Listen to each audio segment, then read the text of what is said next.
All right, so we just finished learning about that we have to eat and nourish on the Word of God for our bodies to produce godliness. The second point that we're going to talk to you right now is we have to exercise our spirits to produce godliness, just like we exercise for our bodies.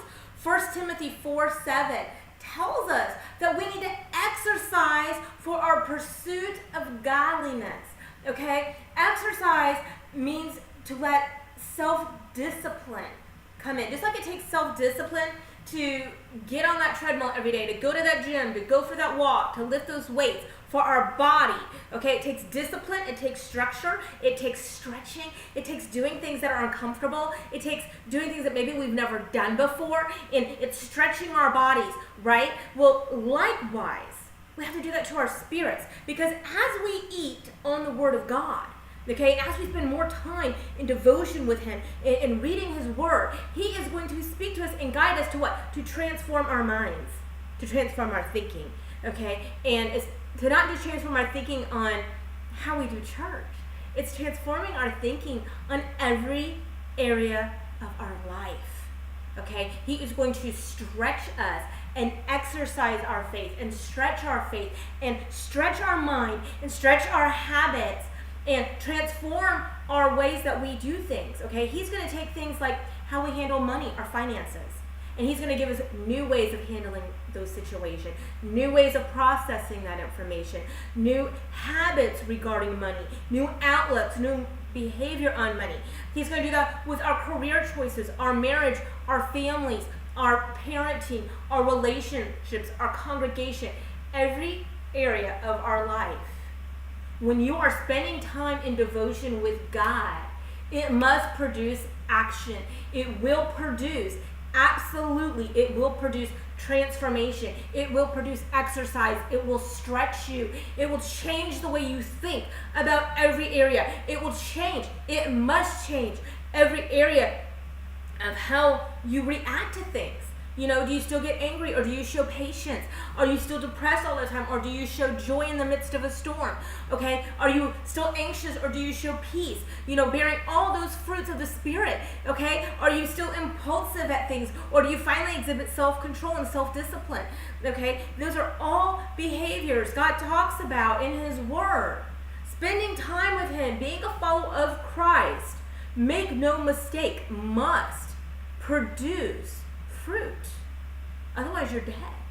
It must produce results and transformation through sanctification in His Word. So the more we spend time devoted in Him, the more He is going to be causing us to exercise our spirits so that we can produce love for others, so that we can produce the godliness actions, so that we can produce what the people around us need from Him, so that He can use us, so He can ignite the gifts of the Spirit in us, so that He can use us for teaching and preaching and counseling people and healing and casting out demons, so we can exhibit love, joy, peace, patience, kindness, goodness, gentleness, and self-control, so that we can bear all those fruits, and that is only going to come with exercise. Just like I am never going to get into the size clothing I want to get into if I don't diet right and put good food in my body, and if I don't hit the gym and do exercises, okay, I'm never going to achieve that transformation I want in the physical. Same thing with the spiritual. We have to eat the right foods, we have to eat the Word of God, nourish the Word of God, and we have to listen to Him and exercise our spirits to produce godliness. Even Tony Robbins, who's a successful business motivational speaker, even in the world, he said, the secret to wealth is simple. Find a way to do more for others than anyone else does. Become more valuable, do more, give more, be more, serve more, and you will have the opportunity to earn more. He simply describes, in worldly standards, the actions of giving more and being more and serving more, which are deliberate worldly business exercises, produces success. He's found this a true principle even in the world. So how much more if it's produced from godliness as Christians, stretching ourselves and exercising ourselves to listen to God, to obey, to change our behaviors, to change our actions. How much more are we going to be then transformed, as Romans 12:2 says, that then we will be able to test and approve what God's will is, approve what God's will is, His good, pleasing, and perfect will.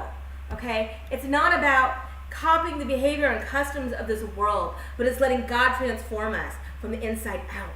And that's only going to happen when we are devoted to Him and we let Him exercise us, which is that exercise, just like in the physical, produces power and strength. When we exercise and stretch and allow our decisions and our minds to be transformed by God, it produces, the result is a spiritual muscle, spiritual strength, spiritual power, which comes from the wisdom that He gives us.